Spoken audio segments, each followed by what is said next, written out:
Hello and welcome. You're watching Market Headstart on Moneycontrol. I'm Sakshi Batra and this is where we get you prepared for the trading setup of the day. I also have with me Kshitij Anand. He's the markets editor at Moneycontrol.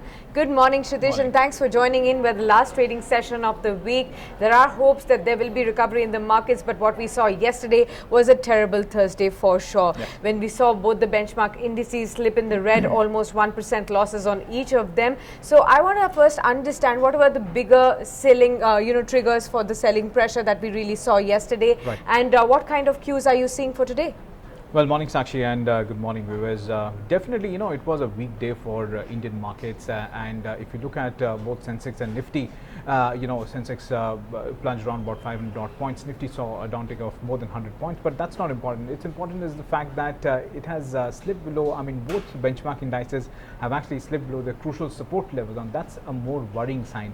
If you look at Sensex, it has fallen more than 4,000 points from its record high of 4312 recorded in the month of June 2019, and now we are at around about 36,000. If you look at Nifty at this point in time, it has broken below crucial support at 10,800 level and actually took support at 10,670 and then bounced back. The only silver lining was the fact that it was able to hold on to that swing low of 10,637 towards the close of the trade. Now, Sakshi, you asked about what was the important reason.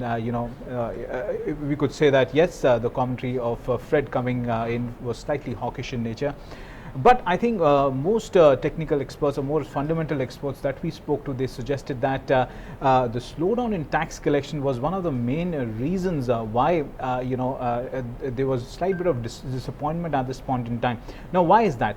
Now, even though tax collections have grown from a year-on-year basis slightly only by around about 5%, now it is below the expectations, one, and other part is that it has actually limited the room of any sort of fiscal stimulus which the government could come up with. So it has actually dashed hopes of any particular fiscal stimulus coming in from the government, at least till budget. So that has been taken care of.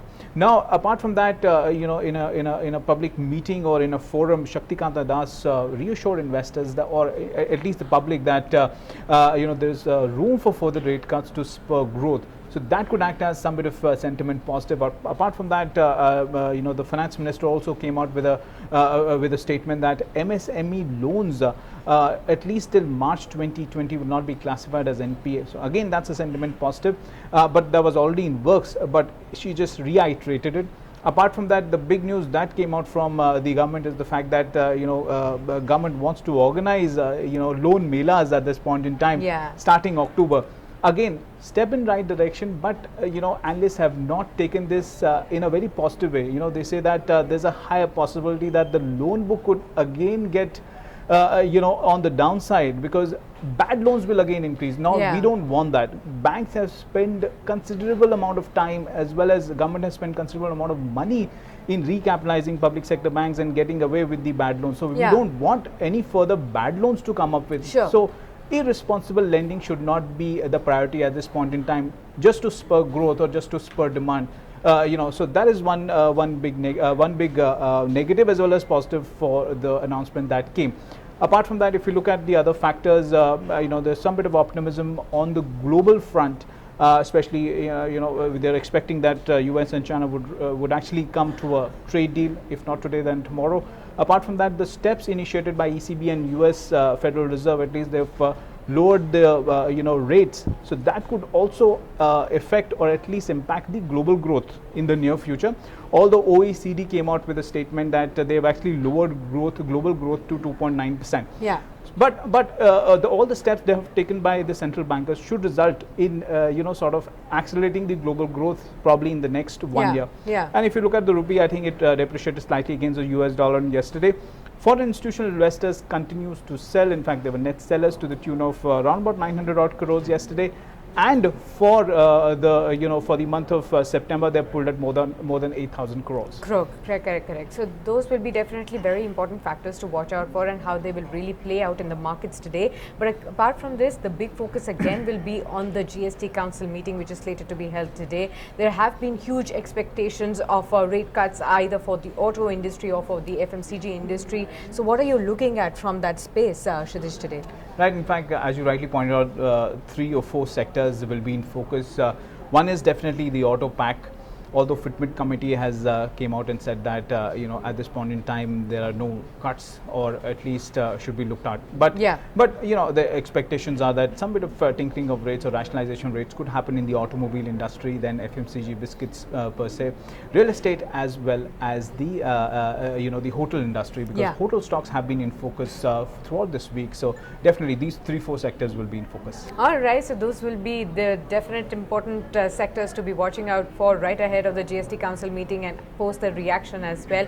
What kind of movement do we see in case there is a tinkering of rates for those special sectors as well?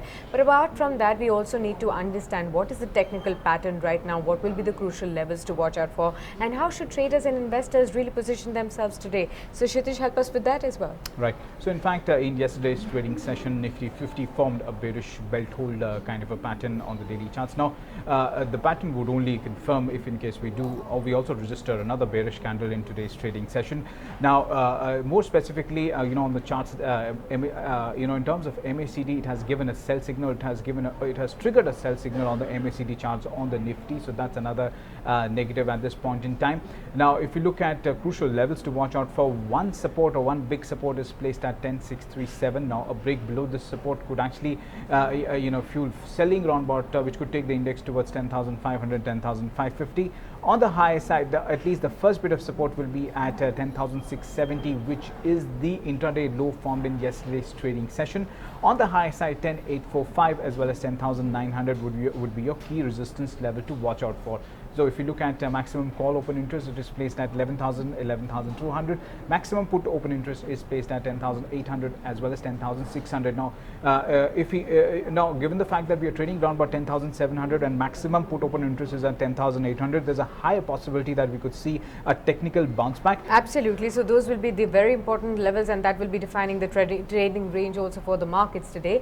But apart from that, a whole lot of stocks will again be in focus because of the kind of news flows there are. So Kshitij, which are the top stocks on your radar? Right. The first stock that we have on the list is Axis Bank. In fact, the private sector lender has announced the floor price for its equity issue by qualified institutional placement, that is QIP, at rupees 661.50 per equity share. Apart from that, Yes Bank will be in focus. Now, the Morgan Credit on September 19th said that it has sold 2.3% stake in Yes Bank. MCPL held about 3.03% stake in the bank. GSW Steel, so some good news coming in from that. GSW Steel promoter companies have actually repaid around about 1,150 crores to release 5.07 crore of pledged shares. Now, I also believe that you're also tracking some stocks based on what brokerages are recommending. Absolutely, Kshitij. Two stocks on my list as well. So the first one is Z Entertainment. Morgan Stanley has come out with its report on this one. An underweight call, the target price at 370 rupees per share. Now, the stock is likely to remain volatile. That is what Morgan Stanley believes with respect to the kind of news flows there are with respect to debt obligations. Now, SL Group's debt could actually come down to 6,700 crore rupees by next week. The company also is expected to get balance funds from the stake sale to Invesco Oppenheimer as well. Apart from this, HDFC Bank, that's your other stock that you need to keep an eye out on. Credit Suisse has come out with its report on this one, maintains an outperform rating. The target price is 1350 rupees per share. Now, the bank is well placed despite the kind of slowdown in the macro environment that we are expecting and seeing. Also, the bank also expects a market share gains to accelerate given that customer acquisition has also picked up from here on. Also, the management expects that net customer adds will rise from 6 million in FY20, in fact to 6 million in FY20 as well. So that will be very important for you to watch out for. Both these stocks could be showing a knee-jerk reaction in today's trading session as well. Apart from this, we also have some technical recommendations for you. So Kshitij, who have you spoken to and what do we have? Right. So in fact, to make your day more profitable, we spoke to India Nivesh Securities Limited. They've given us two short ideas for today. Now, the first stock that they have on the list is Apollo Tyres. Now, that's a sell for a target of 168 and a stop loss of 183. Bata India, now that's also a sell for a target of 1450 and a stop loss of 1580. Now, the downside is limited to 4 to 5% on both these stocks. These are not intraday trading ideas, but more of a positional play. So in case you are initiating any positions based on these recommendations, do consult your financial advisor. Right. Thanks a lot, Kshitij, for sharing these bright ideas with our viewers. And with that, it's a wrap here on this edition of Market Headstart. You stay logged on to moneycontrol.com for more news and updates. Thanks for watching.